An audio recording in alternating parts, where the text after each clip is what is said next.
Selamat siang semuanya. Sekarang kami akan melakukan tugas video sejarah yang diberikan oleh Bu Maria Yosefina Nirmala, SPD GR. Sebelum itu, perkenalkan nama saya Jilen Kenny Bigin, absen 18 dari kelas X2, dan teman saya Aira Putri Anastasia, kelas 22, absen 2. Selamat menyaksikan.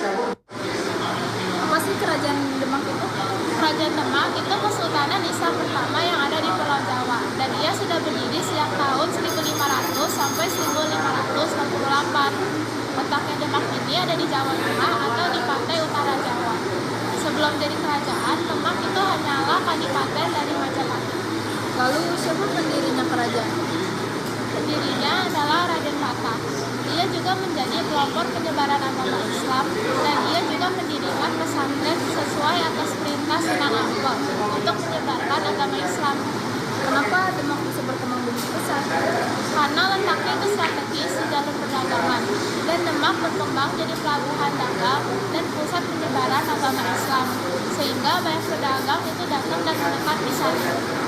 Lalu apa yang terjadi dengan Majapahit saat itu? Banyak daerah pesisir yang ingin memisahkan dirinya karena tidak mau membayar upeti, sehingga kondisi pertahanannya dan ekonominya Majapahit pun mulai runtuh. Lalu apakah Raden Patah langsung menyerang Majapahit? Awalnya tidak, karena Sunan Ampel melarang Raden Patah untuk menyerang Majapahit. Karena saat itu Majapahit rajanya adalah Brawijaya yang kelima, dan itu adalah ayahnya Raden Patah itu sendiri. Tetapi saat itu Sunan Ampel sudah wafat, dan Raden Patah menyerang Majapahit dengan bantuan bupati-bupati pesisir. Lalu bagaimana hasil penyerangan itu? Pasukan Demak itu berjumlah sekitar 30.000 orang, sedangkan pasukan Majapahit hanya 3.000 orang. Jadinya tidak seimbang, dan pertahanan Majapahit pun mulai runtuh. Rajanya, yaitu Brawijaya yang kelima, itu melarikan diri dan wafat dalam pelariannya. Akhirnya Majapahit runtuh. Lalu setelah itu apa yang dilakukan Raden Patah? Raden Patah itu mengembangkan Demak sebagai pusat perdagangan dan penyebaran agama Islam. Ia juga mengutus Pati Unus untuk menyerang Portugis di Malaka, walaupun akhirnya belum berhasil. Siapa yang memimpin setelah Raden Patah? Setelah Raden Patah itu digantikan oleh Sultan Trenggana.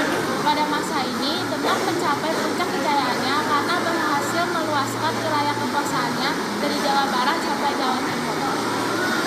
Ada peristiwa penting di masa itu? Ada. Di bawah pimpinan Fatihillah, Demak menyerang Sunda Kelapa pada tahun 1526 dan berhasil menguasainya.